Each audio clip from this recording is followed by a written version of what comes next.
Episode 41 of Vertical Pursuit. Mike Barrett, Pastor Mike Tatlock with you. And we're going to do things a little different for this episode. I know we've had some great ones lately. You've been on fire, both on the podcast and on the pulpit, if you will.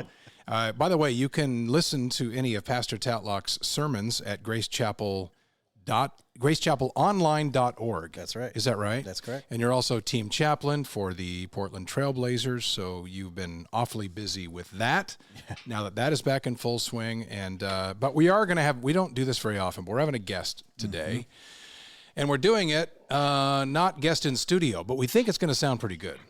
It's the plan. The beauty of technology.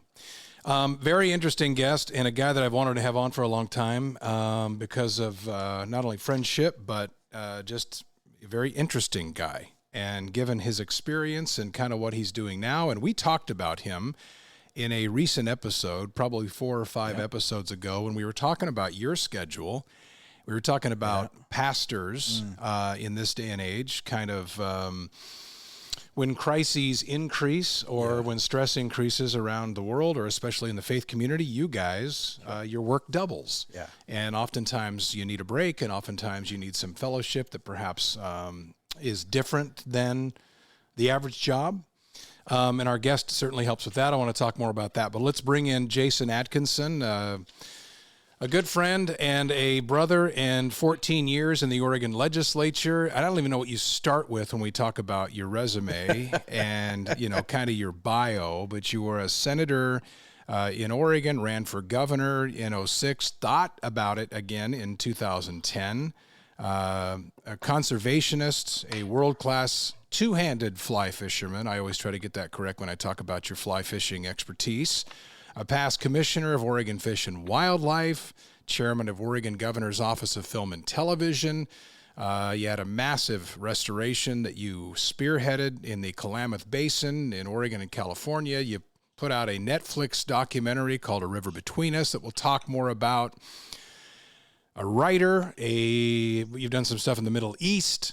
Your dad, Perry, is a legend in Southern Oregon with what he's done with the Dove TV and radio and what he continues to do with it. So, Jason, that's a little bit of an intro, but thanks for coming on our podcast. We appreciate it. Well, thanks for having me. And I don't know if I can live up to any of that, except that it's true. My dad is a legend. Down here, when I'm down here, aren't you Perry's son? Yeah. Are you the guy with the dogs? Yeah. I mean, so yeah. So yeah. I think you're the best, Jason. I think for you the best intro could be just world's most interesting man. Well, that'd be great if I could, if I had the dollars that guy had making those ads. Well, we were talking about a project that you started. I was just glad, Pastor, to know that you had a pulpit in your church. That's kind of rare. Burning it up on a pulpit, and I'm like, wow, someone still has one of those. Yeah, well, he doesn't really. It's more of a something somebody made. It's a tall table. Tall table. Yeah. All right. So it was more of a ceremonial term than perhaps actuality. But we still preach the Bible. We still preach the Bible, so that's good. I just want to make sure I'm cool like you guys in Portland. That's all. Jason, I mentioned on a couple of episodes, as I said, Pastor's Monday is something that you started in the fishing world. And I mean, and it's grown. Now it's in North Carolina. I think you have a chapter in Texas. And talk about the reason for doing this, your heart behind doing it, what it's turned into for you, and how you've seen it reward some of these guys that get very worn down and maybe not enough credit and a lot of criticism. Well, Barrett, that's like 6 questions. Yeah, it is. I just want you to know. I'll try. How it started was innocent and a tad frustrating. I had just completed something very publicly that didn't go right, and I didn't really want to. I just pulled back. Wasn't going out. I didn't see anybody. My phone wasn't ringing. When I tried to make it ring, it wouldn't ring. When I sat around and prayed for it to ring, it wouldn't ring. Just a very bad time. And there was a friend of mine, and I'll say he was a friend of mine. He was also a pastor. He was also my pastor for a short time. when I lived in Salem, but he's really genuinely a friend of mine. He's a musician, and he would move back to this region. We got together for lunch, and he asked this other guy to come with us for lunch. Fine, great. He was a pastor. He was a distant acquaintance. I don't remember. I might have met him 30 years ago when we were kids, but I don't know. And this other guy kept pestering me to teach him how to spaycast, which is a two-handed spaycast. And I was like, I was just trying to honestly shake it off, you know. I'm kind of tired of doing that stuff for free. It's very fortunate, I get to do that. Last year or this year, I've done it all around the country at the shows, and it's very flattering to be, teaching this stuff. But I was at the point where I didn't want to. Anyway, this guy kept bugging me. I said, fine. How about Monday? Fine. I take him out. I'm a big student. I have been for years in all the instructing I've done of the learning styles. And I figured out how this person learned. And in about a half an hour, once I figured him out, he was doing pretty well. And then he starts doing really well. And he says, well, how about next Monday? So it turned into this joke. Ha ha, I got to fish the pasture on Monday. And a Monday turned into a Monday, turned into a Monday. And then I started to think, what happens if I add another? And then another, and then another. And then we started to watch some of these, just crazy things happen, like these terrible forest fires. And we'd have a pastor who famously of a church that 12 families in his house in his church lost everything on a Friday night. And he was seated with me in my boat next to another pastor, 20 years his junior, different denomination. By the time I get off my boat, families have houses. So I start really paying attention. Why I think, I'm sure you want to ask more or talk more about that, but I think in my life I've learned, I have a maybe a very different view of who pastors are and how difficult the job is and how much I don't like their job. So I grew up in it. I grew up around, as I call pastors, professional Christians, and it's a tough job. It's often a very hard job. These people are called, if you believe that, which I do. They're called in to do this. They're called in to serve. They're called to learn how to teach and preach and take care of people. And then all of a sudden, this job becomes massive. And now they're a CEO and they're head of the Playground Commission. And I don't like the music's too long. And I think Donald Trump should be king. And COVID. And what's your policy on COVID? And I don't like the music. The music's too loud. And all of a sudden, it's this massive thing. And in my life, in public service and things I've done in business, I think I've learned very horribly just how hard it is and how people can be abandon you.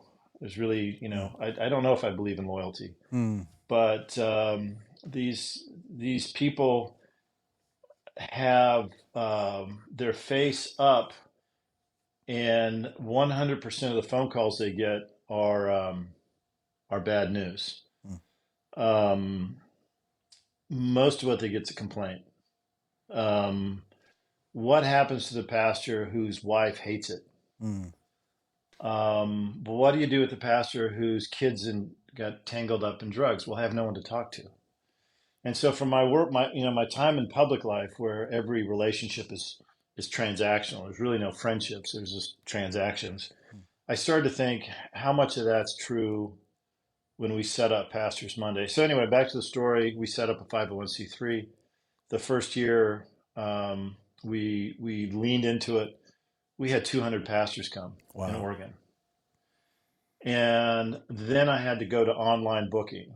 Then I had to really sit down and have a strategic plan. And so we wrote a plan. What we do, having grown up in public service and ministry, the professional Christians, I took a year and I studied, why do ministries fail? And I was challenged by somebody, a friend of mine, a mentor really of the whole organization, asked me, tell me what you won't do, but don't answer me. He says, think about it. And I took a year to get back to him after that study. And I think now what we do with Pastor Monday is we brilliantly serve pastors with no agenda. We are only there to serve. Every pastor who comes with us is treated with respect, no sarcasm. The fly fishing is important. It's aspirational. You know, we're all the guides that we have are the best. Literally, are the best. Our guide culture is the best. When somebody comes with us, they are with the best. 95% of the pastors who come with us have never touched a fly rod. They don't know a thing about it. They're interested somehow because it's aspirational, but they don't want to go with the guy in their church that asked them to go. so they come with us, and so the fishing is critical, but it's not the focus. The focus is serving pastors, taking care of shepherds. That's the focus. The fishing doesn't matter. That pastors, we have found through all the years we've been doing it now, have just as much fun if they caught fish or if they didn't. The fish. I don't want to say the fish are a throwaway, but the fishing part isn't. They find each other, and it's hilarious. And so now we're in 3, soon to be 4 states. I don't know how we're going to do all this next year, but and then Barrett, you asked me like 2 other questions in that opening lead, and I can't remember what they are. So I don't either. I think I got 3 of 5. Yeah, that's pretty good average. So your editor can make us both look smart. Nah, we don't edit anything. I want to park on that though, because Jason, that was, first of all, on behalf of all pastors, thank you. And I know you and we've met before. There was a thing that you and I went to actually. There was actually a family in crisis here in the area up here where we're at in Wilsonville. And I remember you and I were in the same house. This was maybe 2-3 years ago or something like that, maybe even 4 years ago. And I got to hear you and got to hear your heart. And of course, all these years, Mike's friendship with you, he's passed on. Mike keeps saying, you got to go do Pastors Monday. And now just even hearing your vision and heart and the story, I didn't know the story, but connecting that back, I guarantee you every pastor that I know, including myself, resonates with everything that you just said. So thank you for that heartbeat. Well, you bet. Thank you. We've learned so much. But there's certain critical things about you people. People ask me all the time. They say, people say, "Are you a pastor?" I go, "No. I'm a firm amateur. I'm not going pro." But if you think about a pastor, pastors have 5 targets painted as soon as they say yes to the call. They have 5 targets.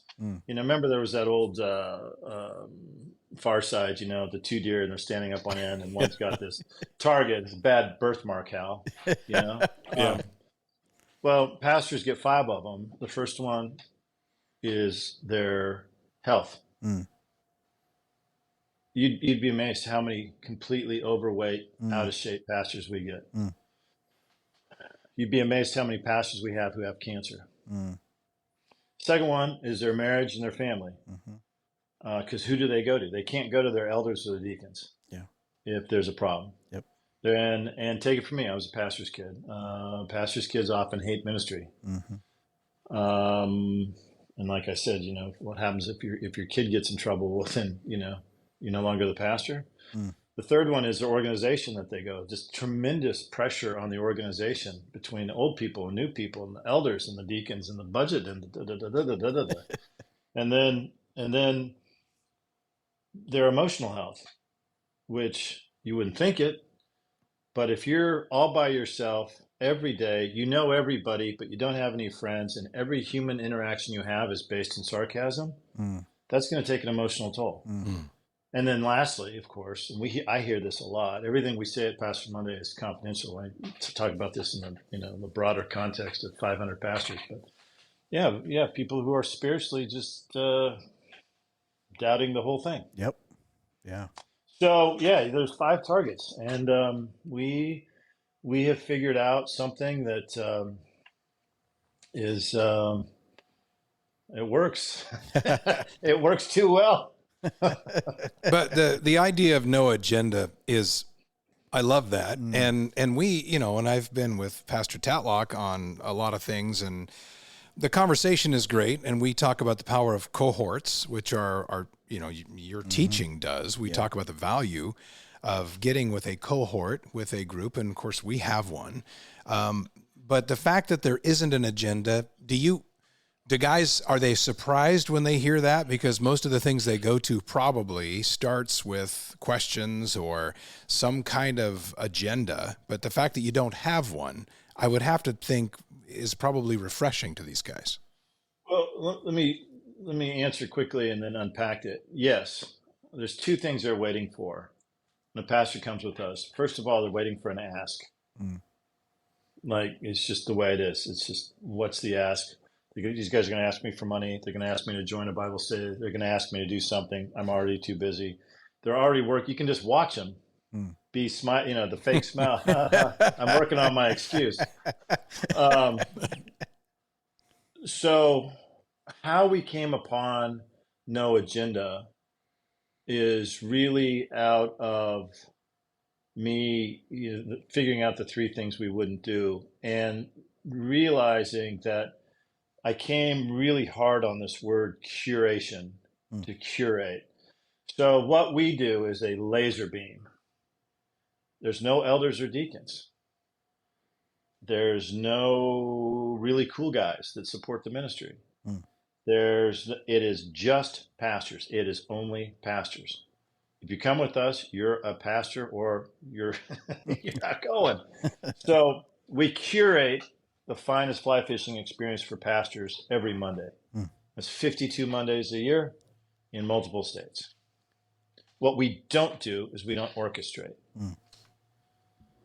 If you believe in what you read in Scripture, I'm not important in that element. I don't need to be heard. I don't need my questions answered. All I do is set the table and serve, and God orchestrates these people together. I'll tell you, I'm not that good. But the relationships that happen on the water, because we don't have an agenda, are real. And these guys connect, and houses get built, and churches work together. And the odd thing is that the friendships, the deepest friendships, have always seemed to come across denominational lines. Yep. So it's a magnificent study, you know, human study. But yeah, so we don't have an agenda, and I mean, no disrespect to any other ministry, and now it's quiet time, and now we're going to sit around and with people that you don't know and tell them every sin you've ever committed. I tell you, I will not. I stopped going to all those things. I hate those things. I don't go to any of them. I'm not interested, and don't couch it as false masculinity. And now we're going to cry, and now we're going to talk about guns. I mean, just stop it. You know, I'm not interested. And so some of that agenda maybe is also coming from me, and my comfort and being burned by those things. You know, maybe that's it. I mean, I've been around this stuff, and I absolutely hate those things because you always get burned. You always feel like you shouldn't have said that. But with us, what we do is we just curate, we just serve, we just set the table. You know, we have the best food, we have the best guides, we have the best gear, all blah, blah, blah, blah, blah, top of class. I mean, if you were to go and pay for another professional guide, we are the standard. That's how we set this thing up. Highest top class every time. But we don't have an agenda. And if we get out of the way, he comes in and he knits those hearts together. Wow. We had a pastor come with us one time. He came with us 4 times. 4 times. Real quiet. I knew the backstory of what he was going through, but I didn't let him know that I knew the backstory. He just wanted to learn how to cast. On the 5th time, he just couldn't hold it anymore, and he told us the most horrific things you've ever heard of. organizationally, in his family life, the whole thing. Yeah. And what we were able to do quietly, without making it a program, as Tozer warns about in 1948, we're fairly connected people. We were able to really serve the specific need that he had, and we did. And no one's the wiser, and he's better, and he still comes, hangs out. Wow. That's, I mean, that's, we go deep on that. That's, you know, cause we hang out with, you know, I hang out with other pastors all the time, Jason. And like you said, there's guys are just trying to find that safe place. It's a safe place. And that word gets used a lot. What's safe and safe, but it is a real, desire, because the pressure is to, you know, and even some of the most well-intended people that might be in your church, there's still this sense of like, you have this sense of, if I be myself, if I say something wrong, you can see even just the facial expression. You're like, oh, I just crossed into that. And then I don't know if I can get back from there. And men and women in ministry, but men are looking for that place to go. It's fascinating. There was a conversation, this happened 2 years ago, where I got an email from a friend. He invited 10 pastors to come to a table. And he said, a beneficiary is paying this expense for this lunch. And this is an off the record lunch. But there is a question. What are the top things you guys struggle with? And this is not going to be recorded. This is not going to be, but like, just get you guys in a room. And these 6 or 7 of us sat around the table, and again, all from different churches, and guys just poured their heart out and said, this is what I'm struggling with. This is what I'm struggling with. This is what I'm struggling with. And it was like an echo that just around the table. It was just an echo of, yeah, same here. It might be different circumstances, different people, but it was the same thing. Like, they just didn't know where to go. Where do I go with that? And that I can totally just, and some, like you said, sometimes it's just being, not having to do anything. But just get out and, if it's just being quiet, it's being quiet. If you need conversation. I love your idea of the orchestrating, let God orchestrate. That's so powerful, because how many of us, in our organizations, we want to control an outcome. And I love how you create an environment that lets God orchestrate that, and just how it moves. And that's awesome. That's inspiring across the board. Yeah, thank you. It came after a lot of work and research, but if you think about a pastor, you know, one of you people, and you go to a pastor's conference, and you're sitting there with people in your denomination or your non-denomination denomination, and so you're sitting there, and they bring up the speaker, and the speaker has sold all these books, and he's got a podcast, and he's got gazillion, and he's going to tell you how to grow your church. And then he sits down, another guy gets up, and he has a really good, I mean, he's an amazing speaker, and he does da da da da da da da.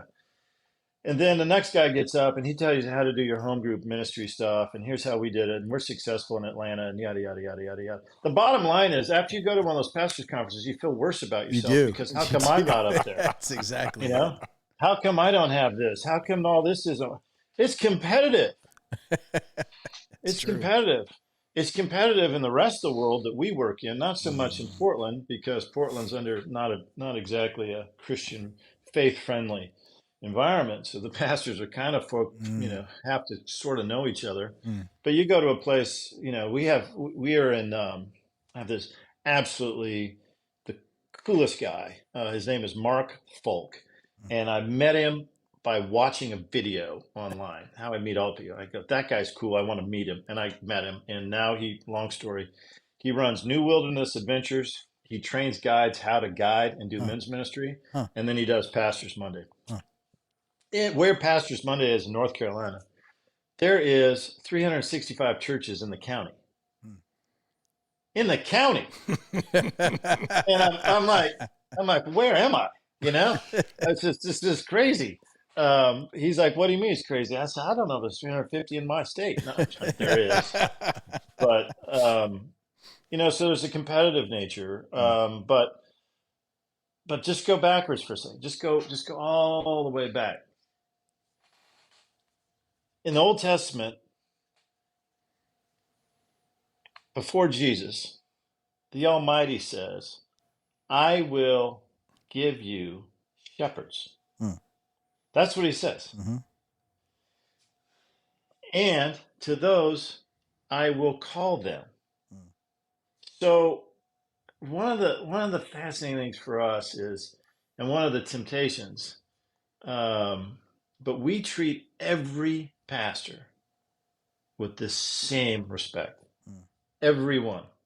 If they're the pastor of 40, Yeah, it's the exactly. same as if it is 4,000. Hmm. And the funny thing for us is I would tell the guides, look, they're all bad at fly fishing. So, they're all equally, they're all men are equal before fish, so, That's good. but we treat every pastor as, this is one of our sayings, which is true. The most important and the most overlooked leader in every community. The most important and the most overlooked. So on my wall here, there's a picture of me and the President of the United States. I've been around designing fly rods quietly for a long time. I gave him a fly rod. He's very gracious, sent me a note. Every time he saw me, we talked fishing. We started Pastor Monday. It's a 501c3. I have to raise money for all this stuff. And so I'm always raising money. We never, ever, ever ask a pastor for money. Mm. We never discuss it. Full catered dinners every Monday night. We raise money. We never ask a pastor. So you can ask me about that, but that's one of our rules. So I'm raising money. So people come up to me and they go, I've got this old fly rod in the garage. Would you guys like it? I think what you're doing is cool. It was my grandfather's. And there's some waders too. They might have some holes. I don't know. People are very nice, very, very nice. And so you start collecting some of the stuff. And then I looked at this thing on my wall from the President of the United States, and I felt so guilty. Mm. I said, now, wait a minute. President of the United States gets the finest of everything. Mm. And the pastor gets the leftovers, Mm. the hand-me-downs, the broken stuff, the waders with holes in them. Mm. And then this thought hit me. I was like, who has more impact? Mm. And it's not the President of the United States. Mm. It's not the senator. Mm. It's not the President of the United States. The senator is not helping a kid get to summer camp. Mm. He's not making sure that the old folks in a church are taken care of. He's not making sure that the grounds look nice, the youth group van is still running, and making sure that the choir sounds right and involves everyone. The pastor and the politician and the president and the senator is not seeking God for a word to tell the 200 people that he's serving about whatever's on his heart. And yet, I'm going to treat the pastor with leftovers. Mm. Mm. Once that hit us, and I say us because there's a team of us, we changed everything. Mm. And so it's, to all things be the glory. You do the very best, whether or not you get recognized. Like I say, most pastors who come with us have no idea how good they have it when they come with us, which is not the point. The point is that I know what the standard is. My guys know what the standard is, and we're going to be at the highest standard. Wow. Now, if they break a rod, whatever. And I got to tell you, pastors are hard on gear, but we do everything whether we get recognized or not. We are doing it. We are doing the very best, highest quality possible, because his reputation's on the line. Wow. So I'm gonna hand junk to somebody. I'm gonna say, you're a really important leader. Here's a soggy sandwich and a rod that used to work. No. So anyway, that's one of the reasons. I mean, and I'm glad that we've had this time. And we're not done by any means. As far as Pastors Monday goes, I've talked to you a little about it, and of course I've read about it, and I've talked to other people about it.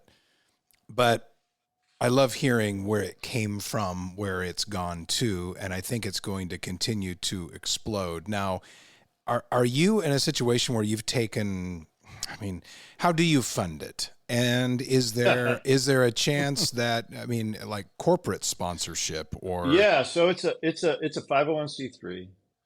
Um, it's 501c3. We have some monthly donors. We have some larger foundations have helped us, but we still haven't hit the critical mass. I wrote a business plan. Let me just do the numbers for you. So the numbers, let me just foremost say, I don't care about the numbers. I care about the one pastor. But when you're raising money, donors want to know what the numbers are. So here's what the numbers are. Each chapter can very comfortably serve 200 pastors a year. Maybe more, maybe less, but right around 200 is pretty easy because we limit it. It's not a big group. I'll never have 15 pastors. A, I don't want to manage it. B, I don't want to cook that much. And C, if I have 15 people flogging the ditch, no one's going to catch anything except the guy in the front. True. So we limit it to about 8. It's usually sweet spot is about 6. And still we're able to do 200. If you look at Barna research and the average church size and you multiply that by chapter, right now we're influencing the leaders of about 700,000 Christians. Wow. If we get to 8 chapters at 200 a year, that's roughly a little over 2,000 pastors a year conservatively. We will be impacting the leaders of between 2.5 to 3 million Christians. Wow. Now that's the leaders. Wow. That's taking care of the shepherds. But back to the 3 things we won't do. So I researched and just given my background and I might know more about some of this than I would ever imagine or let on. But I dug deep. I called boards of directors of other famous ministries that had done really well and blown up for whatever reasons. And I took just copious notes for a year. I researched, I look at Barna research, fascinating Barna research. 42% of pastors right now want to quit.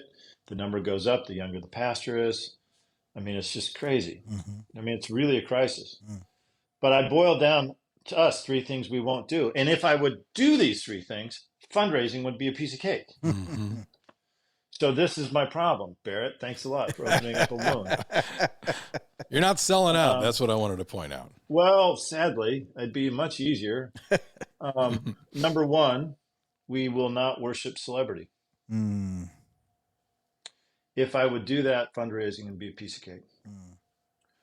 Number 2, we will not change the mission for a donor. If you look at every major ministry that has been really good and then faded off, that's exactly where they blew it every time.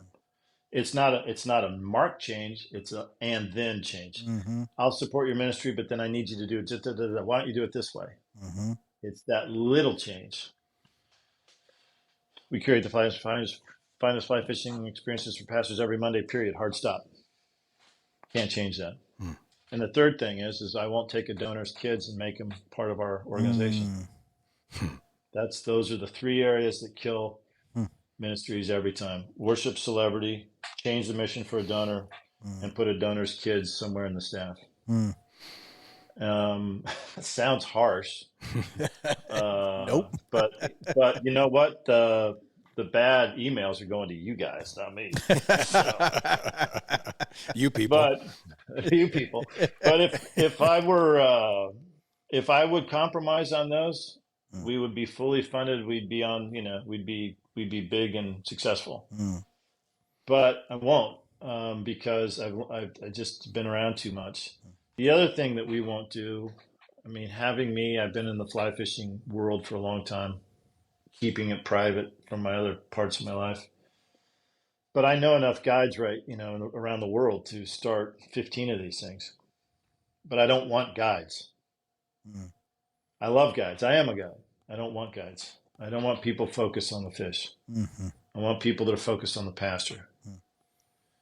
I want people who are their sole thing is to serve another human being for the 8 or 9 hours that we have them. I'll train them how to guide. So that's what I do. I train the guides how we do it, how Mm. I want it done. This is how I want the boat done. Yes, you have to get a guide license. Yes, you have to do CPR. Mm. And, we go through everything. There's 3 days to go through one of my guide schools, right? Mm. I'll teach you how to guide. And then I keep following up, making sure it's going cool. But the main thing is we have people that serve pastors. In Pastors Monday right now in our orbit, we have Pastor Bobby Baugh, who started all this. He was the pastor that wanted to learn how to cast.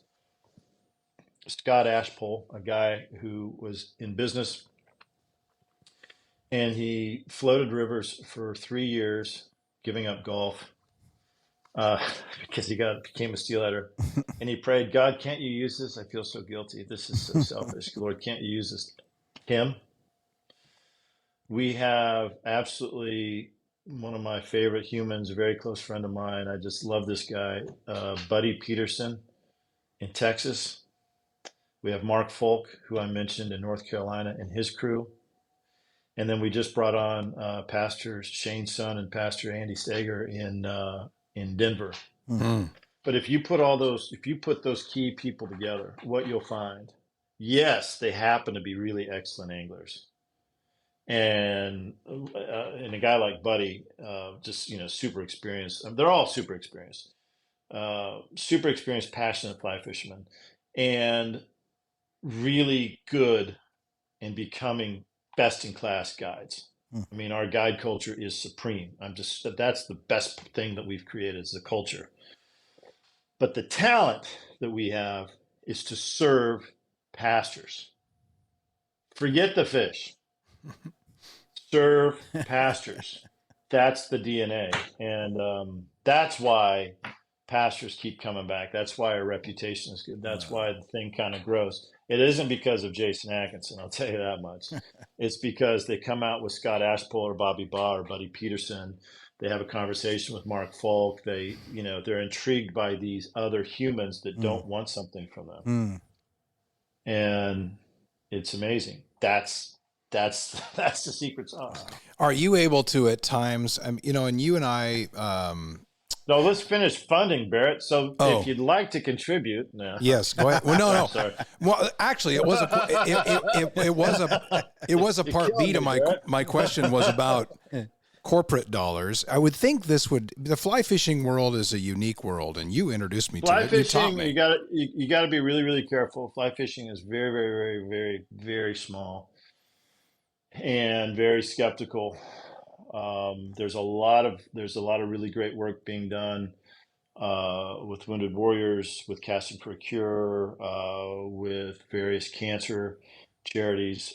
We are so different, being what I just described. Mm-hmm. So there's a little bit of donor fatigue in the fly fishing world, but and there's a little bit of squinting in the larger corporate world at us because what we've created so far does not fit into a box. There's no program. Pastors, and so that's the mission creep where a donor will say, well, why don't you just do it this way? Well, why don't you do a 3-day thing and then we can all sit around a campfire and be authentic, whatever that means. So like I said earlier, if we would change the mission, we would do better. But I believe that, I believe that we're just I think Pastors Monday as an organization, here's where we've done really well. The back of the house is great. The foundation is strong. We have the talent. I mean, taking me out of it, we have beautiful, wonderful, the best human beings running it. Pastors that come are happy and excited. And I think we're just gonna, we just got to find the right person, and we'll be up to serving, 2,000 pastors. Wow.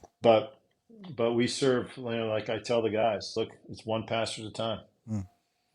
It's just one. The one that's in your boat that's your priority. If they want to catch a silly fish, it's all right. We can do it. Wow. It's great for you. And I was going to say a minute ago, it's you and I met each other at a time when we were both rolling off what we I don't know, what we were, I suppose. And then you get to this point in life when we're close to the same age of reinvention. And I've gone through this, and I think we both still are and probably always will be. But listening to you talk now and hearing more about what your heart is for this, and as frustrating as it can be, the reinvention process for anybody, when you're known as one thing, be it an elected official, a public servant. I mentioned at the top, kind of your bio and your resume, but I'm sitting here listening to you and thinking, and I know I should apply this to myself more than I do. God has you in a perfect situation, and I don't know if you take time, because you're like a lot of us, and I know you, and you're prideful and everything else. Do you allow yourself to ever kind of come to this full stop of look at what you're doing and look who you're impacting? And you kind of gave some of the numbers in terms of where that impact then goes of serving those shepherds, and it would not be happening without you. And I know you say it's more than you, and you're not going to take the credit, but I'm going to give it to you because I know it's where your heart is, and I know how hard you've worked on this. So back to my original question, when you pray about this, and when you have had some answered, certainly with all of this, do you come to that point where you find some peace with where you are at, despite the struggles with how it's funded and whatnot, but where you're at is where you're supposed to be right now?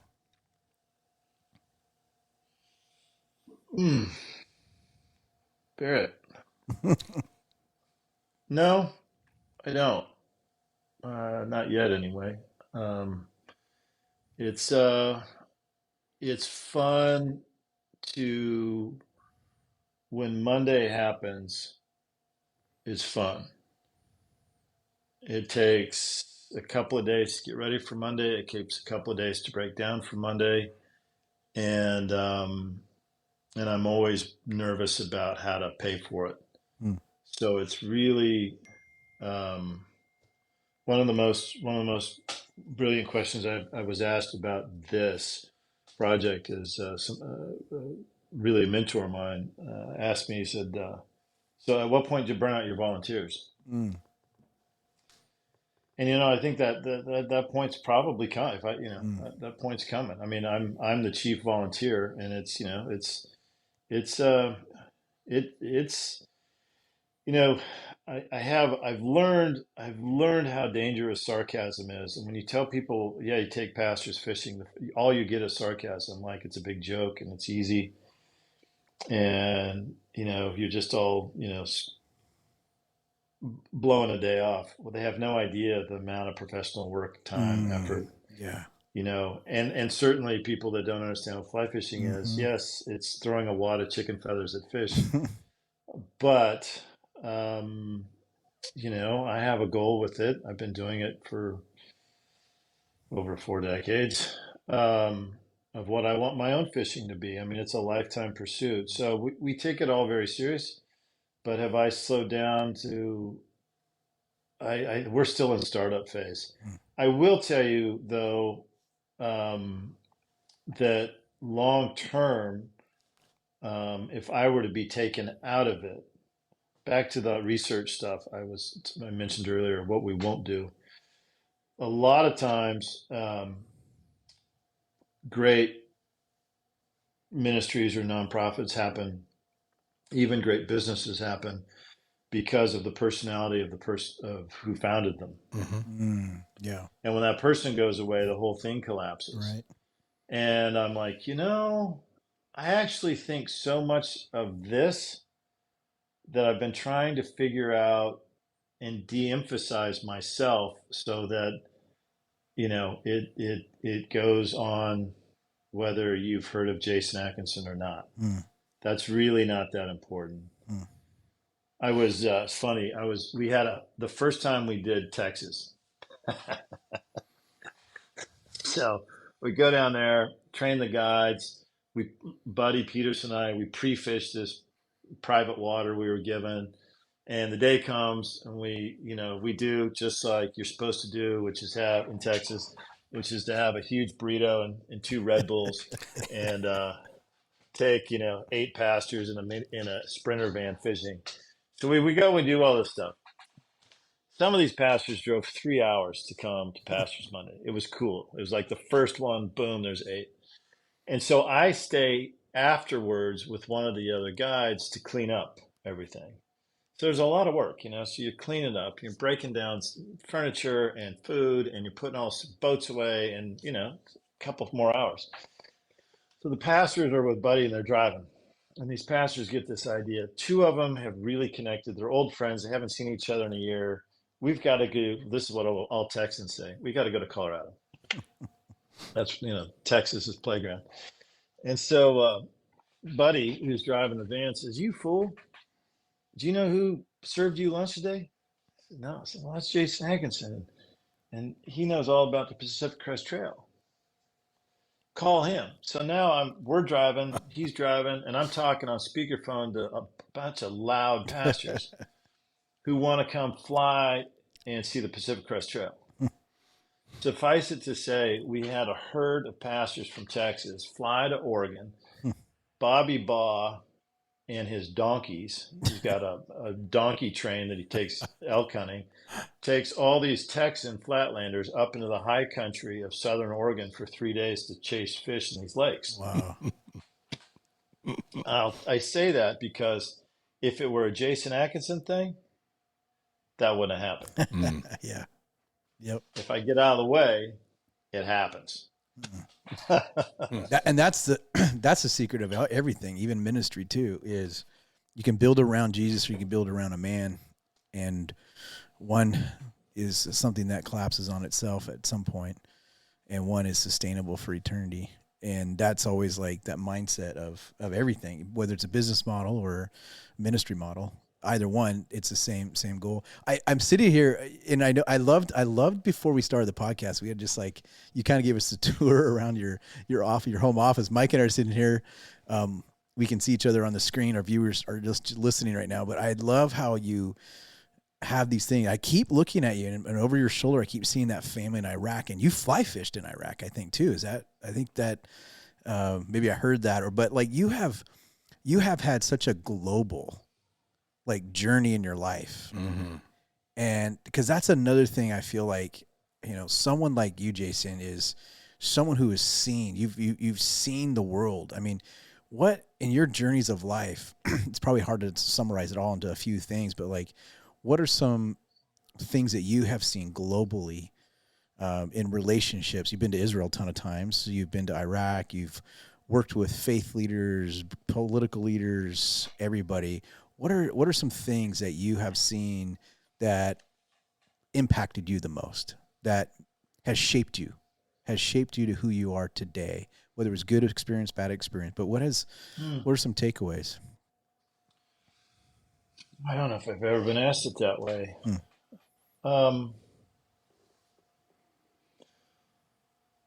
don't know if the experiences taught me this, but it's something I always tell my son, which is pay attention to the small stuff. Pay attention to the small stuff, because that's where the good experiences are.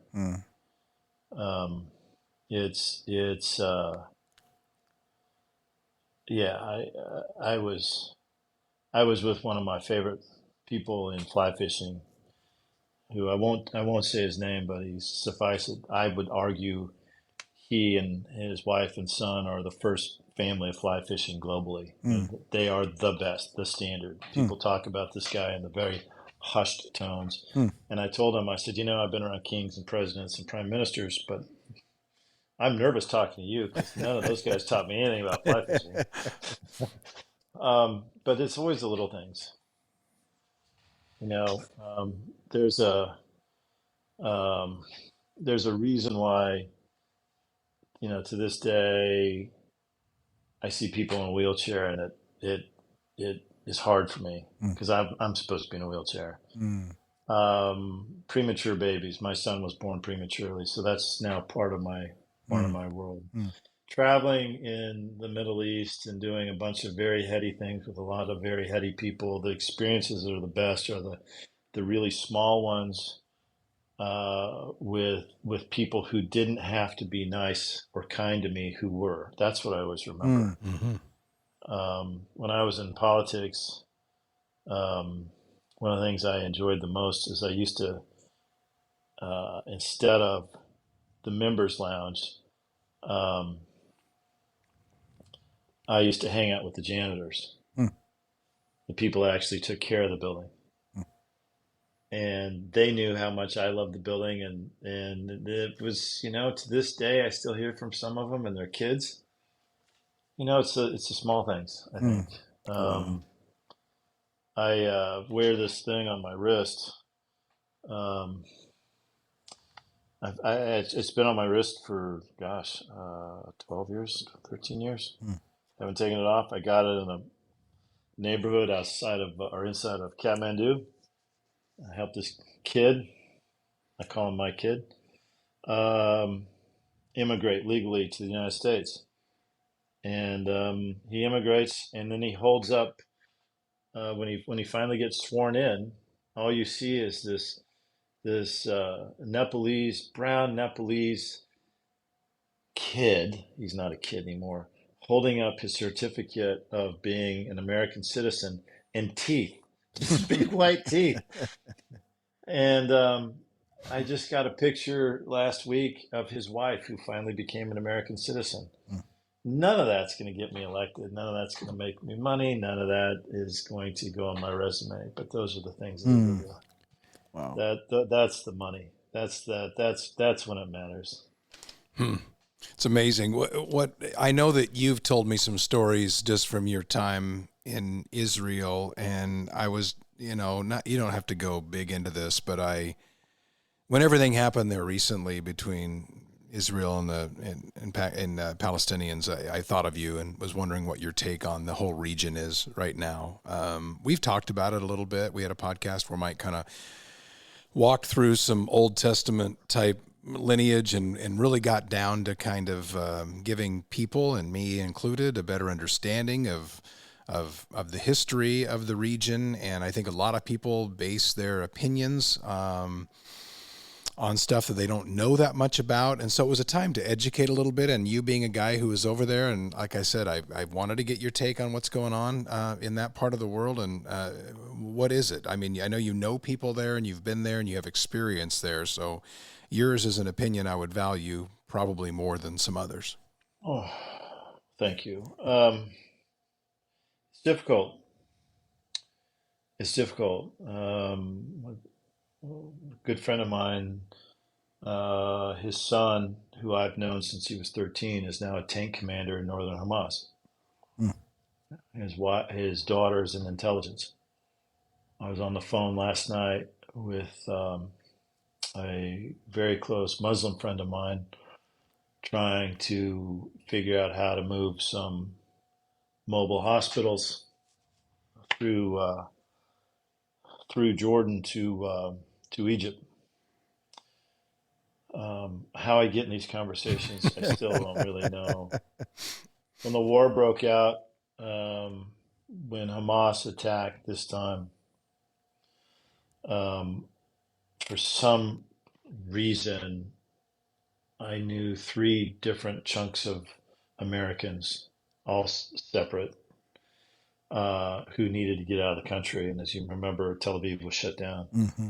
And it was a fascinating thing. It was easy for me because I've done it so many times. But when we successfully got everybody home, it was fun to talk to them afterwards and to have their minds changed as we help people move through the Israeli Jordanian border, get picked up by a driver who's a friend of mine who's Muslim, and drive them to the airport in Amman.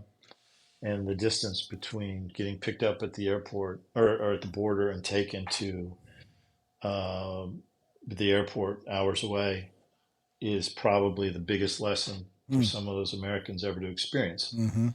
of what happens. I think it's horrible. I think um, terrorism, you just can't negotiate. These people killed innocent people. They hide in mosques. They hide in hospitals. There's no rules. I think the anger that you see on both sides, I'm really reluctant to fan any of that because I don't think the people who understand that have even the slightest Mm. experience in history of the region.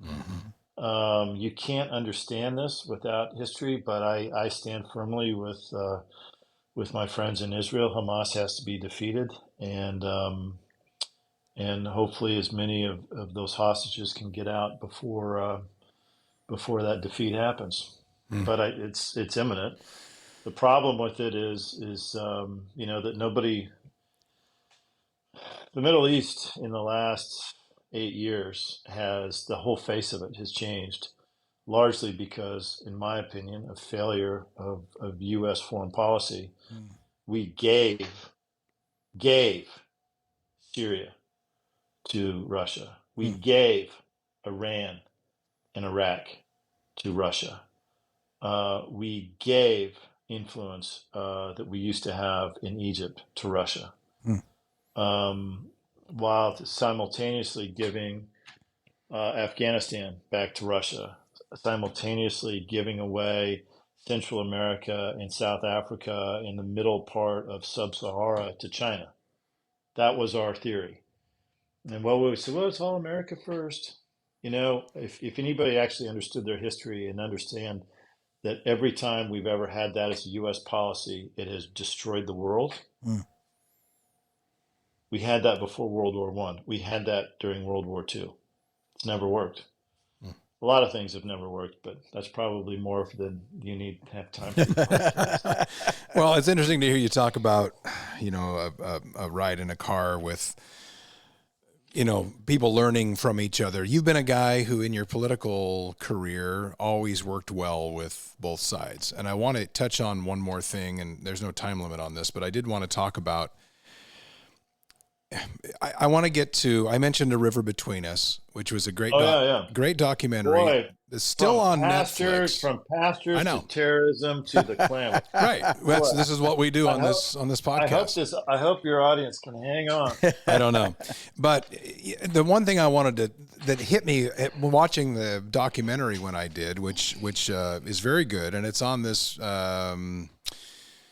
confusing at times layered restoration agreement, which you spearheaded, which was about the Klamath Bay, largest restoration in U.S. history, I think, if I have that correctly. But you worked with, as a Republican senator in the legislature, worked with a Democratic governor for the most part, and Ted Kulongoski, if I'm correct, for most of that, and then ended up also, when it was signed, and I also want to find out where it's at now, with Arnold Schwarzenegger, and I know you have a photo with he and your son there, and there's a moment in the documentary when Schwarzenegger is there, and you are there, and Kulongoski is there, and you're doing all this. My question is about, and I want you to talk about where it is now, and the documentary if you want to, but you work really well with both sides of the aisle. That's the thing that I wanted to say about you is, and what I've always known about you is, where at times, even in my own head, I'll build in, I don't know, I guess in my own mind, a preconceived notion about somebody, or a discrimination in my mind about how somebody is going to answer, about how somebody is, but it seems like you don't. Is that correct? And is that what led you to success in things like that restoration project? Boy, Mike Barrett, the master of multi-layered questions. Trying to rev No, you I up. do. Sure, I do. I mean, I have preconceived ideas. I try not to, but I also have a bigger curiosity. Um, I actually do believe that down deep there's a goodness in people, and if they're tuned in, if their life revolves around MSNBC or Fox News, I'm probably fairly reluctant to engage, just because it's all defense. It's not. I don't think you can really move the ball forward. But if you look at the biggest things in life, you actually need human beings to pull it off. And There's an old quote by Reagan, or Reagan made famous, but it's true. You can accomplish anything if you give all the credit away. Mm-hmm. So yeah, we accomplished the largest conservation project in American history. It took 30 years of my life. I worked from the Clinton administration and all of those secretaries of Interior, from W. Clinton, W. Obama, Trump, Biden. I think we worked, I think the last count was 7 California governors, 4 Oregon governors, and countless colossal egos. Hostile Congresses, we always worked around Congress.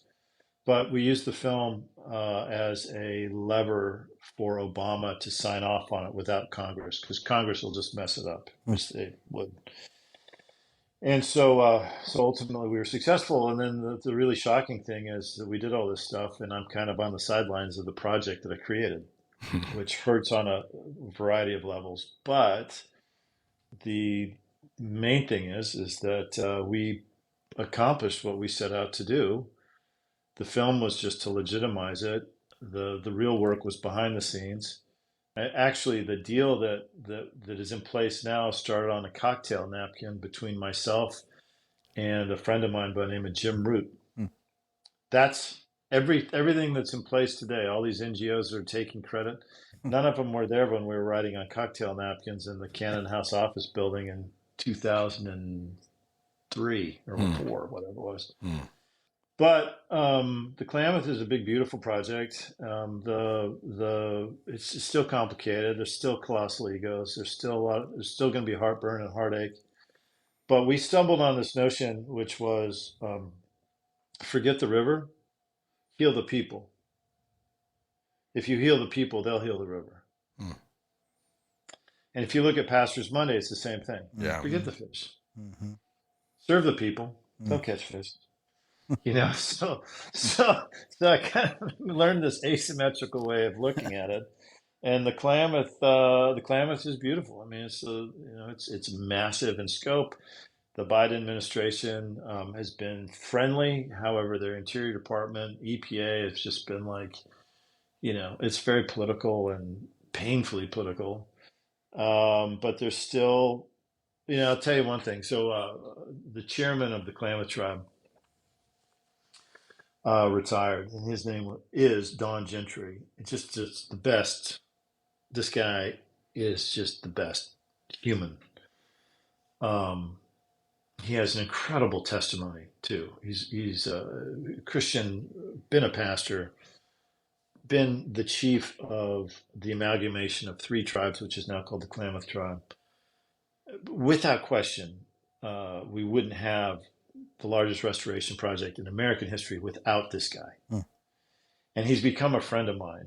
And I just love him. The deal came down a year ago, and so I get called and I run down, and there's going to be a signing ceremony, and there's Governor Brown and Interior Secretary and Kulingoski and Newsom and the new Interior Secretary. So people are taking pictures. I'm like, you guys realize you're killing any chances I ever have of coming back into public service. But they didn't invite Don Gentry. And I was amazed. I was, I have my own feelings with the whole thing, especially having committed so much of my life to it foolishly. But they didn't invite the chairman, who really put it all together. And I had one of these most, I was mad and I was hurt. And so I'm nobody.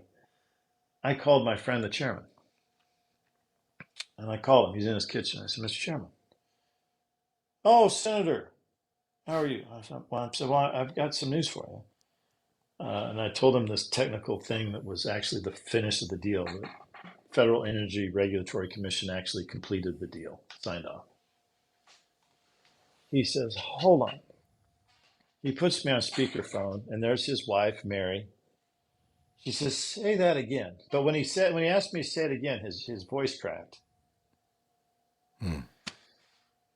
So I told him the news, and these two servants cried. Hmm.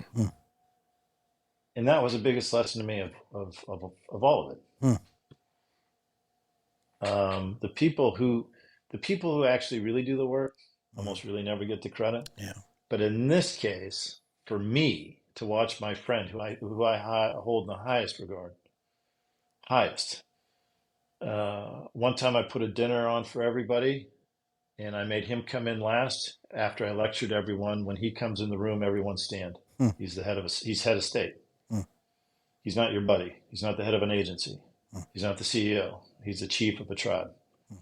Anyway, so somebody that I would do that for. To have him not be offended that he didn't get called, but to simply cry and thank God that the deal was done. Yeah. Taught me about everything I think I need to know about how this stuff works. Wow. That's powerful. That's great stuff. Jace, we could go on like 3 more hours easily. But what this does is it gives us. But you guys don't have enough coffee in you. See, I just coffeed up. So I have a question for you guys. Yeah. I mean, this has all been great and painful, but on the email, dear Jason, I'd like to have you part of Vertical Pursuit. I think we do be great. Joining you on set will be Conan O'Brien to do an interview. So when do I get to meet Conan? We got him in the waiting room right now. Yeah, we'll have you in the luxurious Vertical Pursuit studios when you are up here next. Do you still have your condo in Portland? I do, not for long, but I do. Oh, okay. I didn't know. Yeah. Do you come up here much anymore? Or? It's rented out. I loved. I had a very good business going in Portland, and it hasn't been for about 4 years. So I don't. I was up there for a conference, but no, I don't come. I don't go north very much anymore. Well, I wanted to say one. I go south. Yeah, I do these speaking things. I was down south, and I go to some other states. Yeah, in Southern Oregon, I'm just you're that guy with the dog. In other places, I'm Jason Atkinson. I don't know which one I like better, but I do have really great dogs. Well, I wanted to say on Netflix is A River Between Us. You can watch that. No, it's on Amazon. Oh, okay. Yeah, we came off of Netflix. We're on Amazon. We're on iTunes. Okay. You can see a film I made for the Fly Fishing Film Tour on YouTube. Oh, wow. Jason Atkinson, Man Out. Okay. What about 3 days? Where's 3 days? We could post it somewhere. We should. We should. It was great for our buddy Dave. Yeah, Dave Turin got another show on Discovery. He's been on the podcast, by the way. He did well from it. Yeah. It was just to fill in the blanks there, that was a show that we pitched to Discovery Channel. Dave Turin and Jason and I did, I don't know how many years ago, 6, 7 years ago, I guess now, 6 years, 5 years. And the idea, it was a great concept. It was the idea, and Mike, you know about it, but it was the idea of taking a man who's struggling or a broken man and giving him 3 days of restoration. And it was going to be adventure filled. And we did a couple of episodes. We did a pilot episode to completion that we then took to Discovery. And supposedly, and Jason, correct me if I'm wrong on this, but Dave had told me, because he's on Discovery Channel currently, that we made it to a point that most shows don't before they actually said no. And it was interesting because that day we pitched that in Hollywood, we also went to MGM, and that turned into a crazy meeting where that was the dumbest meeting I think I've ever been in. The guy's listening for a while, and we're sitting outside. Then he gets into talking about why don't we start climbing up cell phone towers and put that as part of the show. And Jason gives me a look, which Jason doesn't have a terrific poker face when he's pissed. And it was awesome. I still remember that meeting in particular. But we do need to post. We need to post that episode somewhere because I think it was really cool. And we went to Mexico. We fly fished on the ocean. It was fantastic.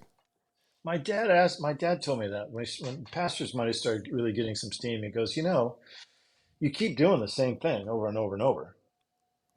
And I'm like, it takes only a dad can tell you that. Right.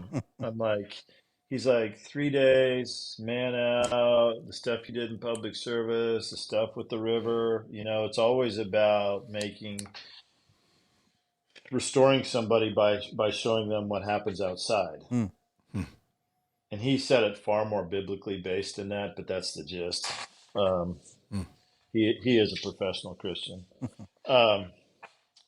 But yeah, I thought I've got a few more film things I'm working on. I just a problem is I think people look at me and they go they can't figure me out, so I don't get called back.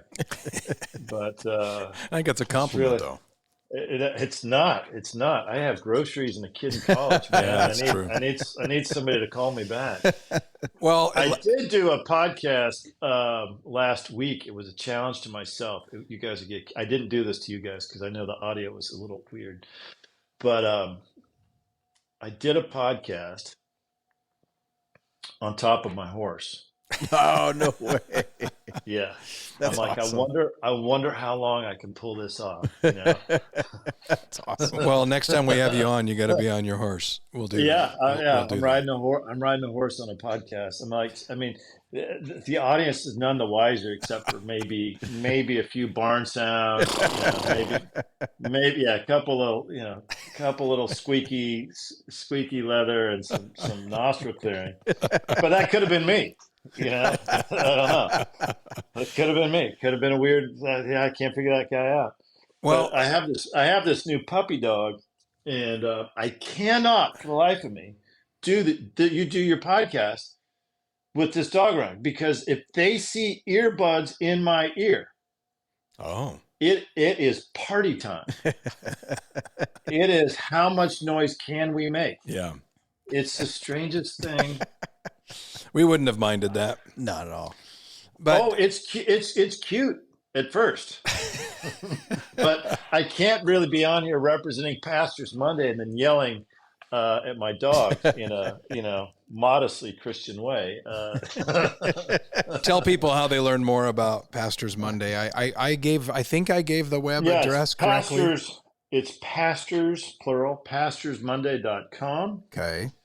We'd love to have help. The main thing somebody can do to help us is threefold. One, send a pastor. We guarantee they'll have a good time. They'll be taken care of. They won't be asked for anything. This year in Little Old Oregon, I have had pastors from Medford sitting next to somebody from Portland, sitting next to somebody from Uganda, sitting next to a couple of guys from Ireland. I couldn't understand a word they said. They come from all denominations. They are.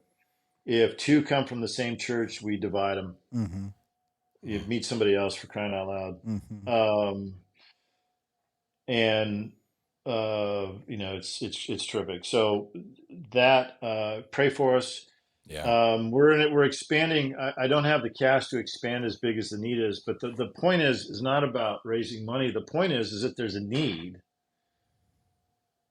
Pastors need a safe place where they are served at the level that they serve other people.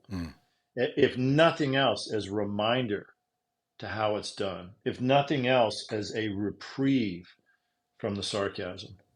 And then the third thing we need is, we need to raise money to do all this. But let me tell you guys something fascinating. This might be a good way to close. Pastors, I find this to be, we've been doing it now going on 4 years formally as a 501c3. This is so amazing to me. And I've thought about it, and I've talked to some scholars about it, and I've talked to some people in ministry about it. This is one of these conversations. So we have this thing. When a pastor comes to us, we call them by their title. Sounds simple. Whenever you call a black pastor, chest goes up, shoulders go back. That's right.